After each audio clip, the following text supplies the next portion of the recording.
Hello and welcome back to my channel Gyandhara Special Education, and this is the second part of that video जो first हमने upload की है पहले, उसका ये सेकंड पार्ट है because due to some medical reasons वो अपनी पूरी कंप्लीट नहीं हो पाई थी, बट अब इसका सेकंड पार्ट जो कंप्लीट सेक्शन है उसको अब हम कंप्लीट कर लेते हैं।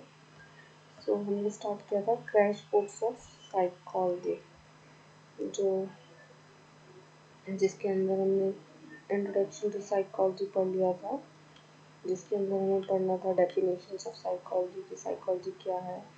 ये एक साइंटिफिक स्टडी है माइंड की, बिहेवियर की और between mind and behaviour. So psychology is a natural science and social science. Natural science इसलिए है क्योंकि लॉ ऑफ नेचर फॉलो करती है, सोशल साइंस इसलिए है क्योंकि ये थॉट पैटर्न्स, फीलिंग्स और हमारे बिहेवियर जो है उसको स्टडी करने में हेल्प करती है। और जो साइकोलॉजी वर्ड है वो एक ग्रीक वर्ड है जिसका मतलब होता है study of soul and breath of life, means study of soul human beings. तो अब हम इसके आगे का सेक्शन जो है कवर अप करते हैं। हमने रेने डिकार्ड तक पढ़ लिया था। अभी तक हमने पढ़ा था कि जो अलग अलग फिलोसफर्स हैं, हमने पढ़ा था जो साइकोलॉजी है वो फिलोसफी से निकली है। तो इसके अंदर फिलोसफी का मतलब क्या होता है? Self examination and experience, the study of self examination and experience about knowledge, wisdom, what we understand about nature, and then we study about Hippocrates. He is the father of medicines, and he imposed empirical observations to study the medical sciences. And इनकी जब हम philosophy की बात करते हैं तो ये dualist थे। इन्होंने माइंड और बॉडी को कहा कि दोनों अलग अलग होते हैं, they are a separate entity.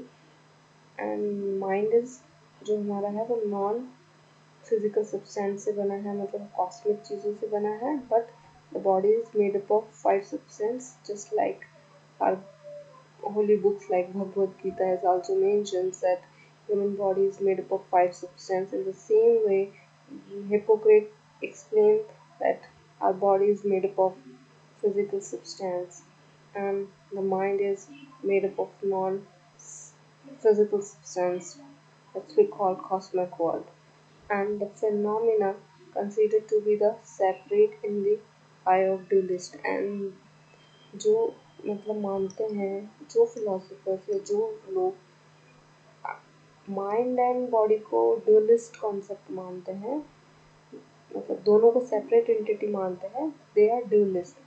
वो ड्यूलिस्ट विचारधारा के होते हैं। इन द सेम वे फिर हमने पढ़ा कि जो ग्रीक फिलोसफर्स हैं जैसे कि प्लेटो एंड एरिस्टोटल, प्लेटो जो थे वो एरिस्टोटल के टीचर थे, बट इनके at some point they have a different philosophy towards nature, acquiring knowledge, and they use different types of methods to analyze the philosophy analysis to understand the world and the people in it.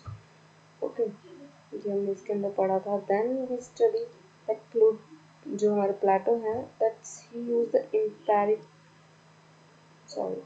the Plato used the rationalist concept or method to analyze the philosophical point of view, but Plato used empirical, which means he used the experience, observation, and experiment way or a method to study human beings, to study physical world, and it's जो हम study करने की बात कर रहे हैं वो systematic approach use करी है उन्होंने। दैट्स वाई ये पहले एरिस्टोटल पहले साइकोलॉजिस्ट कह सकते हैं एंड फिलोसोफर कह सकते हैं जिन्होंने साइंटिफिक मेथड्स दिए थे। नाउ देन हमने पढ़ा था रेने डेकार्ट, ये फ्रेंच फिलोसोफर हैं और इन्होंने कहा कि जो बॉडी और माइंड है, उन्होंने सेम इशू को उठाया बॉडी एंड माइंड, और उन्होंने कहा कि दोनों एक दूसरे से इंटर रिलेटेड है। मीन बॉडी जो माइंड है हमारा वो बॉडी को इफेक्ट करता है, जो बॉडी हमारे माइंड को इफेक्ट करती है, and it's connected with the penal gland. एक पीनल ग्लैंड हमारे जो ब्रेन में एक ग्लैंड है जो पीनल ग्लैंड जिसे हम कहते हैं, वो इन दोनों को कनेक्ट करता है। और according to him I think therefore I am, जो मैं सोचता हूँ वो मैं हूँ, ये इनका फेमस कोट है। देन हम पढ़ते हैं थॉमस हॉपकिंस। थॉमस हॉपकिंस जो है इस 17th सेंचुरी में एक इंग्लिश फिलोसोफर थे जिन्होंने मोनिस्ट आइडियोलॉजी दी। According to monist ideology, human experience are physical process जो हमारे ब्रेन से आते हैं। मतलब एक ह्यूमन एक्सपीरियंस हमारे फिजिकल प्रोसेस है जो ब्रेन जिन्हें ऑपरेट करता है। तो मोनिस्ट पॉइंट ऑफ व्यू कहने का मतलब ये है, mind does not exist its own. मतलब हमारा जो माइंड है वो अकेला एग्जिस्ट नहीं करता है। हमारे थॉट्स जो हैं वो बाई प्रोडक्ट है हमारे स्ट्रक्चर ऑफ ब्रेन के, फिजियोलॉजिकल एक्टिविटीज ऑफ ब्रेन के। और हॉपकिंस बिलीव करते हैं कि we understand that mind only understand by the body. जो माइंड है वो हमारा बॉडी को अंडरस्टैंड करता है। माइंड सिर्फ आप बॉडी को अंडरस्टैंड कर सकते के वे में अंडरस्टैंड कर सकते हैं। इसमें जो हमारा माइंड है वो रिलेट करता है, क्या कहते हैं, हमारे बॉडी से। जब आप माइंड को समझ लेंगे तो बेसिकली आप बॉडी को भी समझ लेंगे, क्योंकि both are interrelated to each other. ठीक है। देन हम पढ़ते हैं जॉन हॉपकिंस, एक ब्रिटिश इंपीरियलिस्ट फिलोसोफर थे। He believe that interrelationship between mind and body is a systematic relationship. Mind और बॉडी एक सिस्टमैटिक रिलेशनशिप है। और वो मानते हैं कि वो Rene Descartes notion that a physical and mental phenomena are distinctive. मतलब दोनों अलग अलग चीज़ें हैं, माइंड एंड फिलोसफी का। जो ये कॉन्सेप्ट था रेने डिस्कार्ड का, उसको रिजेक्ट करते हैं। ये सिस्टमैटिकली रिलेशनशिप बोलते हैं कि माइंड और बॉडी में है।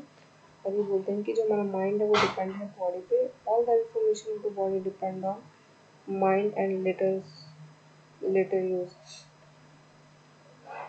और क्या कहते हैं, लॉक आल्सो, जो जॉन लॉक है वो कहते हैं कि जो ह्यूमन बीइंग है वो बिना नॉलेज के पैदा होता है। और through seeking the knowledge, empirical observation, हम हमारे एम्पेरिकल ऑब्जर्वेशन से नॉलेज को गेन करते हैं। ये बहुत बड़ा कॉन्सेप्ट है इनका। अकॉर्डिंग टू लॉक कहते हैं कि जो इंसान है वो एक ब्लैंक प्लेट्स की तरफ पैदा होता है। That's called tabula rasa. And उसका लैटिन मतलब क्या होता है, mean all knowledge are required to experience over the entire life span. हमारे पूरे लाइफ स्पेन या लाइफ टाइम में हम चीज़ों को एक्सपीरियंस करते हैं through empirical, mean experiencing and observations के थ्रू।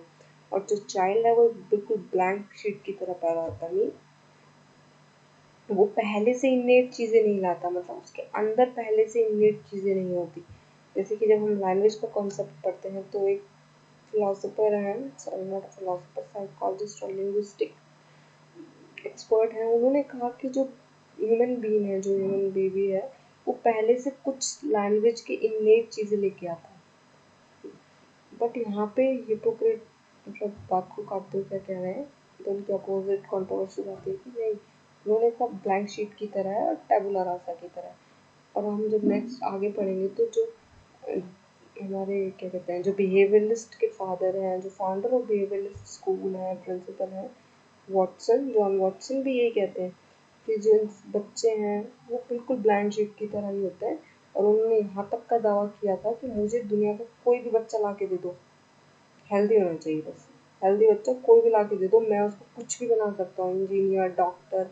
और मैं मतलब इट्स लाइक अपने को इतना सुपीरियर बताते हुए, मेंशन करते हुए उन्होंने ये बोला। देन एक जर्मन फिलोसोफर हैं जिनका नाम है इमैनुअल कैंट। ये कहते हैं कि उन्होंने रीडिफाइन किया इस चीज़ को। उन्होंने कहा mind and body questions by asking how the mind and body related instead of asking which is controlling. उन्होंने कहा माइंड और बॉडी मतलब एक दूसरे से कैसे रिलेटेड है, बजाय कि कौन कंट्रोल करता है। He proposed that a set of facilities, mental powers, provide a link between mind and body, कि दोनों के बीच में माइंड और बॉडी में लिंक होता है, एक दूसरे से इंटरेक्टेड है। These facilities like senses, understanding the reasons were believed work together. Kant used both rationalism and imperialism, दोनों में ही वो मतलब दोनों ही मेथड्स यूज करते थे to understand the mind and body relations. And 18th century में साइंटिफिकली एक्सप्लोर किया गया कि जो mind to influence evident didn't establish to psychology as a discipline, और जब उन्होंने साइंटिफिकली इस चीज़ को स्टडी किया तो साइकोलॉजी को एज अ डिसिप्लिन बोला। ठीक है, सो अभी तक जितना भी चल रहा है ना, स्टार्टिंग का एक कॉन्सेप्ट है कि बॉडी और माइंड इशू पे ही डिस्कशन चल रही है। कोई कहता है कि बॉडी डोमिनेंट है, कोई कह रहा है माइंड डोमिनेंट है, कोई कह रहा है कि दोनों रिलेटेड हैं। सेम फिलोसफी चली आ रही है। अब आप चार्ल्स डार्विन को तो जानते ही होंगे, इन्होंने इवोल्यूशन की थ्योरी दी है ह्यूमन बींग्स पे, मतलब evolution of psychology, evolution of human species. तो ओरिजिन ऑफ स्पीशीज नाम की इनकी एक बुक पब्लिश हुई थी 1859 में, introduce the idea of natural science and evolution. ठीक है, Darwin was not a first person, पहले पर्सन नहीं थे जिन्होंने ये थ्योरी दी थी। इससे पहले भी बहुत सारे मतलब बायोलॉजिस्ट थे, बहुत सारे क्या कहते हैं साइकोलॉजिस्ट कह सकते हैं, फिलोसफर्स कह सकते हैं, या उन्होंने भी इस पे कॉन्सेप्ट दिया हुआ है कि ह्यूमन थ्योरी ऑफ इवोल्यूशन पर। बट इन्होंने एक यूनिक पर्सपेक्टिव दिया कि natural selection promote the survival and reproduction of the individuals who are most able to adopt their particular environment. इनका ये जो कॉन्सेप्ट है ना, ये बहुत इंपॉर्टेंट है और डिफरेंट था सबसे। उन्होंने कहा जो नेचुरल सिलेक्शन है ना, मतलब हम लोग क्यों इवॉल्व हो रहे हैं और क्यों हम नेचुरली सेलेक्टेड हैं, क्योंकि हम एक हमारे अंदर जो सर्वाइवल की नीड्स है, जिंदा रहने की और रिप्रोडक्शन की मतलब पैदा करने की। हर एक इंडिविजुअल चाहता है कि उसका डीएनए या जो सेम रिप्रोडक्शन स्पीशीज को बढ़ा सके, अपनी होने वाली स्पीशीज को बढ़ा सके, क्योंकि वो बढ़ाने वाली स्पीशीज को बढ़ाएगा तो क्या होगा, सर्वाइवल ही जो है उसके ही बढ़ेगा ना उससे। तो ये दो कॉन्सेप्ट है, survival and reproduction of individuals who adopt. और हम लोग जीने के लिए और अपनी स्पीशीज को बढ़ाने के लिए पर्टिकुलर इन्वायरमेंट को अडॉप्ट करते रहते हैं, और जिसके हम सेलेक्ट मतलब यदि एनवायरमेंट बहुत डिफिकल्ट है हमारे लिए, फिर भी हम उसमें एडजस्ट होंगे क्योंकि हमें सर्वाइव करना है। जैसे कि आज कोई भी एग्जाम्पल अभी भी ले सकते हैं, जैसे कि कोई इंसान बहुत सीवियर क्राइसिस से डील कर रहा है, वो कहीं ना कहीं चाहेगा कि उस सर्वाइवल से वो निकले, तो सर्वाइव करे, निकले।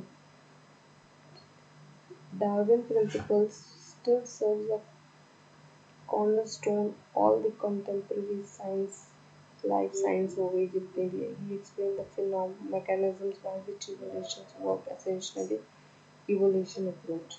Now, the first psychological laboratory 1879 में विलियम वुंट ने बनाई थी, physiologist and philosophers at the university Leipzig, Germany. सबसे पहला साइंटिफिक लेबोरेटरी या एक्सपेरिमेंटल लेबोरेटरी जर्मनी में 1879 में विलियम वुंट ने स्टैब्लिश की थी, जर्मनी के अंदर। इन्होंने इनका जो वर्क है वो परसेप्शन कॉन्शियसनेस पर है। ये believe that psychology is deal with conscious experience. ये मानते थे कि जो साइकोलॉजी है वो कॉन्शियस एक्सपीरियंस से डील करती है। कॉन्शियस एक्सपीरियंस होता है जिसके बारे में आप अवेयर हो, जिसके बारे में आप कह सकते हैं। ठीक है, contents of consciousness to find the most fundamental elements of thoughts। और इनका जो इन्होंने जो मेथड यूज़ किया था वो ऑब्जेक्टिव इंट्रोस्पेक्शन का मेथड था, and the process of recording their thoughts, feelings and sensory experience in great detail. Introspection का मतलब होता है कि आप खुद के अंदर झाँक रहे हैं, खुद को एनालाइज कर रहे हैं, खुद को सेल्फ एग्जामिन कर रहे हैं। बट ये जो सेल्फ एग्जामिन ऑब्जेक्टिव है, ऑब्जेक्टिव मतलब आप बायर्स नहीं है इसके अंदर। तो आप क्या करेंगे, अपने खुद के थॉट प्रोसेस को रिकॉर्ड करेंगे, फीलिंग्स को, सेंसरी एक्सपीरियंस को, जो इंट्रोस्पेक्शन मेथड है। फिर इनके जो स्टूडेंट थे, अब कहते थे जो विलियम वुंट थे, वो उनके जो जर्मनी इंस्टीट्यूट है, यूनिवर्सिटी लक्सर, यहाँ पे के अलग अलग कंट्रीज से जो साइकोलॉजिस्ट थे वो यहाँ पे आए पढ़ने इस साइकोलॉजी सब्जेक्ट को। और वहाँ से वो जब पढ़ के गए ना, उन्होंने बाद में जाके अमेरिका में, ब्रिटेन में अपने अपने इंस्टीट्यूट्स खोले, साइकोलॉजी को प्रमोट किया। बट सबसे पहले विलियम वुड के पास ही वो आते थे, क्योंकि वो वहाँ पे टीचर थे, उन्होंने पहले एक्सपेरिमेंट साइकोलॉजी लैब भी खोल दी। अब जो टीचर थे इनके स्टूडेंट, उन्होंने कहा psychology is a science of consciousness and he broke consciousness into basic elements. अब इन्होंने क्या किया, जो कॉन्शियसनेस है उन्होंने बेसिक एलिमेंट्स में डिवाइड कर दिया, like physical, sensations, what we see, feel, what we like or dislike, like something, memories of things. Tishner believed that the even most complex thoughts can be reduced by these simple elements कि आप complex चीज़ों को छोटी छोटी चीज़ों में तोड़ सकते हैं and the role of psychologists to identify these elements and show how they can be combined and integrated कि वो कैसे combine और integrated होते हैं. His idea is similar to Wundt as they both contributed to school of thought known as structuralism. और इनका thought of school था structuralism will emphasize the analysis of consciousness to the basic component through introspection. ठीक है, और इनका method भी introspection था but इनका जो स्कूल ऑफ थॉट है ना स्ट्रक्चरलिज्म है. बट बहुत लोग कहते हैं कि विलियम वुड ने स्ट्रक्चरलिज्म दिया, नहीं, उन्होंने वॉलंटरिज्म का कॉन्सेप्ट दिया था और कल्चर वॉलंटरिज्म का कॉन्सेप्ट दिया है, ना कि स्ट्रक्चरलिज्म. स्ट्रक्चरलिज्म का कॉन्सेप्ट तो उनके स्टूडेंट जो है टिचनर उन्होंने दिया. स्कूल ऑफ जो स्ट्रक्चरलिज्म है उन्होंने बोल किया, उन्होंने कहा कि बड़े बड़े जो एलिमेंट्स है कॉम्प्लेक्स एलिमेंट को छोटे छोटे डिवाइड करके मतलब कॉम्प्लेक्स मेमोरीज को छोटे पार्ट में डिवाइड करके पढ़ सकते हैं, याद कर सकते हैं. ठीक है, और मेथड इन दोनों का बट सेम था, इंट्रोस्पेक्शन. ठीक है, देन आता है हमारे विलियम जेम्स. ये फादर ऑफ यानी फाउंडर ऑफ फंक्शनलिज्म कहते हैं. फंक्शनलिज्म है ना, ये जो विलियम जेम्स थे वो फर्स्ट अमेरिकन बोर्न साइकोलॉजिस्ट थे with academic interest of both physiology and philosophy. James जो थे उनका मतलब ये एक तो था कि उन्होंने link with two passions as a hard work professor he reject the notion of. इन्होंने स्ट्रक्चरलिज्म को रिजेक्ट किया. He argue that perception emotions images can not be separated. Emotions को परसेप्शन को इमेजेस को अलग नहीं कर सकते, ना इसको छोटे छोटे पार्ट में डिवाइड कर सकते. ही बिलीव दैट कॉन्शियसनेस है ना वो हमेशा एक कंटिन्यूस फ्लो में चलती है. आप कॉन्शियसनेस को ब्रेक नहीं कर सकते, कॉन्शियसनेस को छोटे पार्ट्स को डिवाइड नहीं कर सकते. अब फंक्शनलिज्म के मोमेंट की बात करें, इनको उन्होंने जब कि फंक्शनलिज्म के उन्होंने फंक्शंस पर बात की है, किसी भी चीज़ के फंक्शंस क्या होते हैं. उन्होंने स्ट्रक्चर पार्ट पर ध्यान दिया, इसलिए उन्होंने स्ट्रक्चरलिज्म कॉन्सेप्ट दिया. ठीक है, functionalism goes beyond sensation perception in an attempt to explore how an individual learn to function in an environment. कि कैसे वो इंडिविजुअल फंक्शन एक्सप्लोर करता है, फंक्शन करता है इन्वायरमेंट के अंदर. और इनकी जो कॉन्सेप्ट है ना वो डार्विन की थ्योरी जो है उससे इन्फ्लुएंस है. उन्होंने कहा जो लर्निंग है ना हम इन्वायरमेंट से अडेप्ट करके सीखते हैं. एंड दीज आर सम कुछ अब साइकोलॉजिकल पर्सपेक्टिव्स हैं, जैसे कि बायोलॉजिकल पर्सपेक्टिव्स हैं, अप्रोच है बायोलॉजी की जो अप्रोच है वो अंडरस्टैंड द बिहेवियर थ्रू. मतलब जो बायोलॉजी है वो कहते हैं कि हम बिहेवियर को स्ट्रक्चर ऑफ ब्रेन और न्यूरोलॉजी के स्ट्रक्चर से समझते हैं, जैसे बायोसाइकोलॉजी और साइकोबायोलॉजी कहते हैं, जिसके अंदर माइंड और बॉडी इंटर रिलेटेड है. नेचर एंड नर्चर का कॉन्सेप्ट आता है. नेचर होता है कि लाइक हमारा जो क्या कहते हैं बायोलॉजी, और नर्चर है हमारा इन्वायरमेंट कि हमारा नेचर और जो मतलब हमारा बायोलॉजी ऑफ बॉडी और द इन्वायरमेंट मतलब हमारी हेरिडिटी और इन्वायरमेंट हमारी पर्सनालिटी को ट्रेट को इन्फ्लुएंस करता है और डिसऑर्डर्स को भी. तो biological approach of psychology help to light the possible treatment of a psychological disorders as well as neural activities related to normal functions. और मॉडर्न जब हम बात करते हैं तो बहुत सारे ऐसे टूल्स हैं जिसके थ्रू हम ब्रेन को स्टडी कर सकते हैं, जैसे कैट स्कैनर्स हैं कुछ, PET, CAT, MR, FMR, EEG. ये बायोलॉजिकल फंक्शंस ऑफ ब्रेन को ईजिली स्टडी कर सकते हैं. देन आते हैं behaviourism. Behaviourism United state of America में ये जो कॉन्सेप्ट है वो इवॉल्व हुआ था अर्लियर 20th सेंचुरी में बिहेवियरिज्म का. और इसके अंदर वॉटसन जो है उन्हें फादर ऑफ बिहेवियरिज्म कहा जाता है, फाउंडर ऑफ बिहेवियरिज्म का कॉन्सेप्ट उन्होंने दिया था. इन्होंने स्ट्रक्चरलिज्म को और फंक्शनलिज्म को रिजेक्ट कर दिया. वॉटसन कहते हैं कि जो बिहेवियर है वो शेप और कंट्रोल किया जा सकता है और वो ऑब्जर्वेबल है, आप किसी के व्यवहार को देख सकते हैं. ठीक है, इन्होंने कहा कि मुझे कोई भी हेल्दी बच्चा ला के दे दो, मैं उसको कुछ भी बना सकता हूँ. Anything wanted him to be. जैसे कि हमारे जॉन लॉक ने कहा था, ठीक है। तो इन्होंने क्या किया था, एक लिटिल एल्बर्ट एक बच्चे को लाए।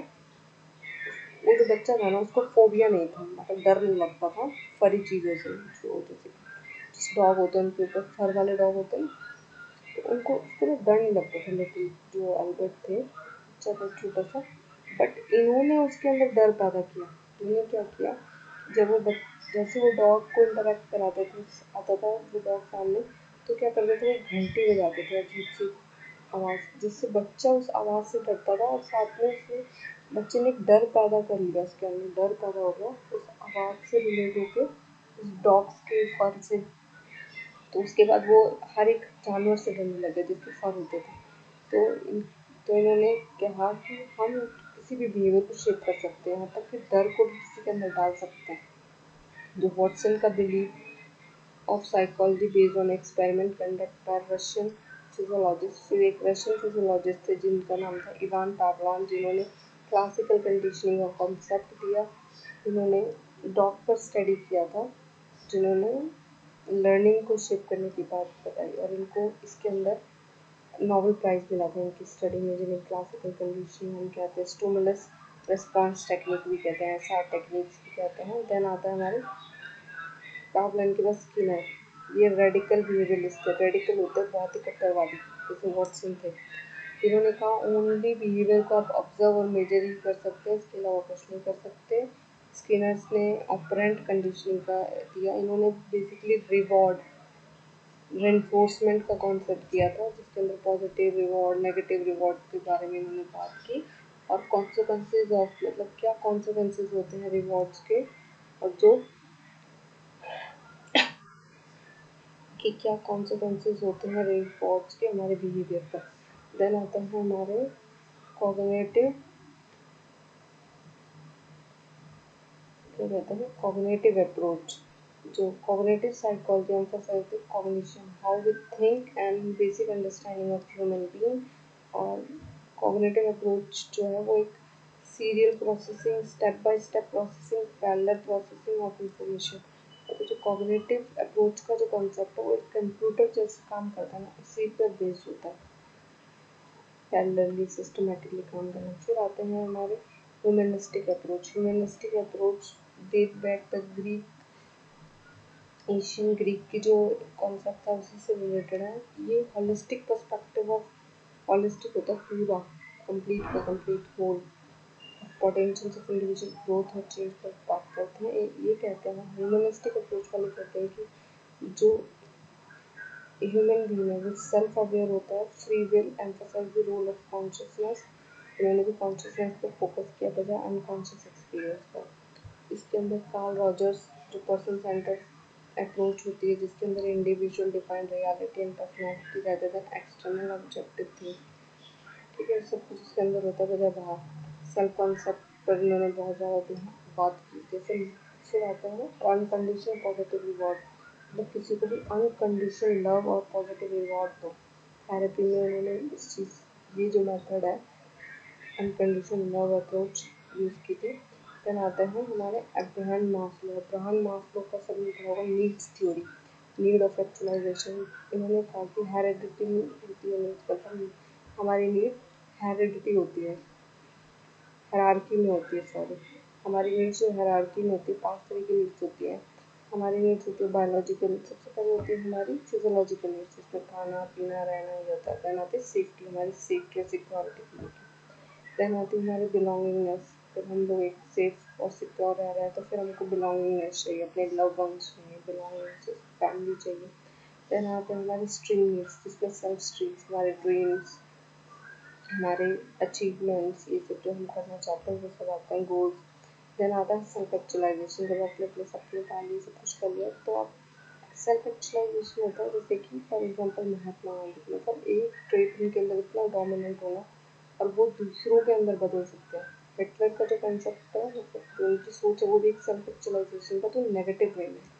ठीक है, अब आता है साइकोडायनामिक। साइकोडायनामिक और साइकोएनालिटिकल साइकोलॉजी जो है वो एक तरीके से, मतलब अनकॉन्शियस माइंड और थॉट पर है, कॉन्फ्लिक्ट्स ऑफ अनकॉन्शियस बिहेवियर, मतलब हमारे जितने भी अनकॉन्शियस थॉट है उस पर फोकस है, और इनके जो मेन कॉन्सेप्ट देने दिया था सिगमंड फ्रॉइड ने, उनके अंदर इन्होंने father of psychodynamic psycho analytic approach psychology का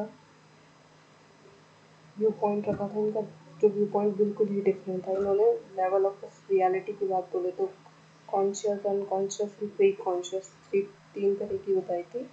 और हमारे जो ईगो, सुपर ईगो, ये टाइप्स ऑफ पर्सनालिटी है। देन स्टेजेस की जब हम बात करते हैं तो इन्होंने psycho sexual stage of development दी थी। ठीक है, फिर इन्हीं के कलीग्स रह चुके हैं सीजी गैंग, बट ये कुछ चीज़ों को फ्रॉइड की मानते नहीं थे, क्योंकि जो सिगमंड फ्रॉइड थे उनके कॉन्ट्रोवर्शियल चीज़ें बहुत बोलते थे।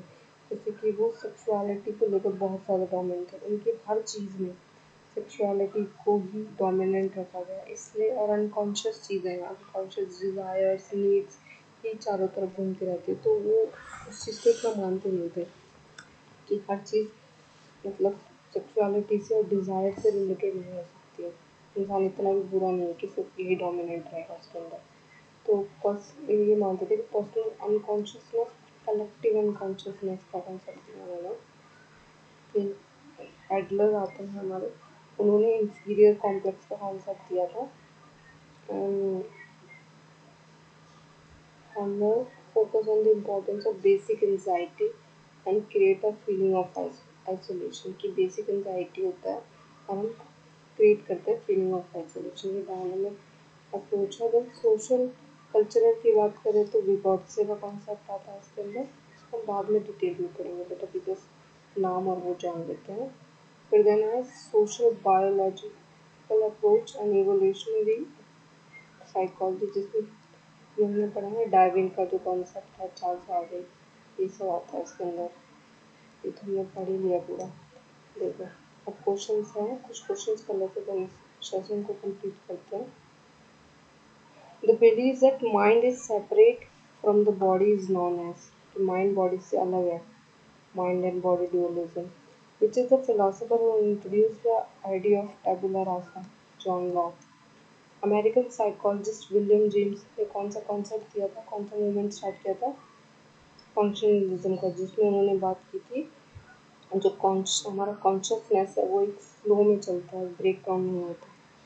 और ये मैं पढ़ा था ना, फ्रेंच साइकोलॉजिस्ट कौन से थे जिन्होंने बोला था, बट आई थिंक जो मैं सोचता मैं वही हूँ, पीएनए डेस्कार्ट। देन आते हमारे which of the psychological approach has help to, हमारे जीन्स, जेनेटिकल फैक्टर्स और मेंटल डिसऑर्डर की बात करते हैं तो biology.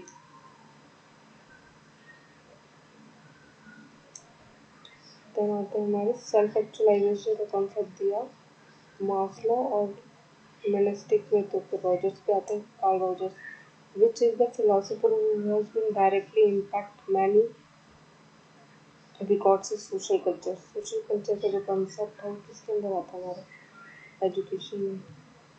which of this psychological approach makes use of computers are parallel cognitive, which is the biggest difference between classical and conditioning। Classical conditioning और दोनों में डिफरेंस क्या होता है, देखो क्लासिकल कंडीशनिंग ये तो है नहीं, क्योंकि ये जो होता है वो ऑपरेंट में होता है, रिवॉर्ड वाला। और ये तो गलत बात ही बोलती,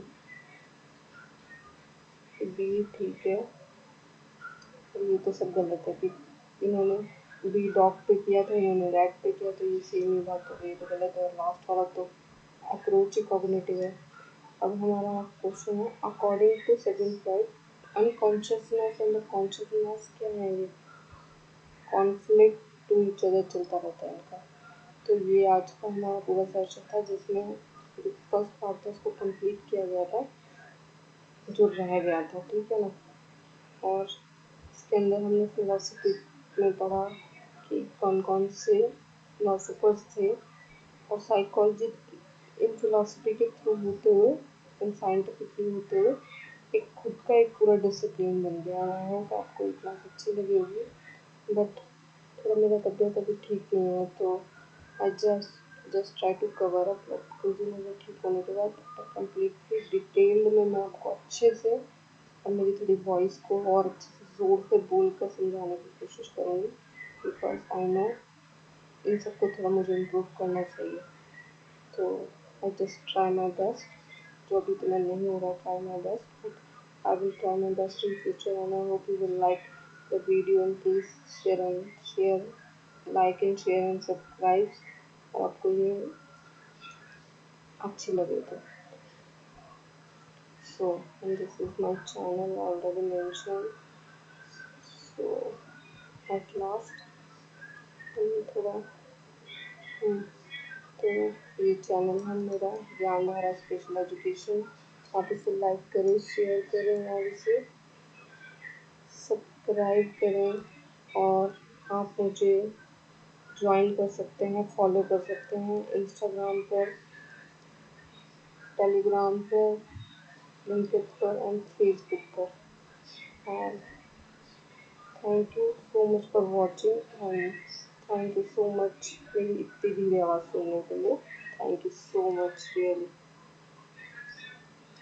एंड आई होप आप सब लोग ठीक रहें, खुश रहें, आबाद रहें and thank you and good night.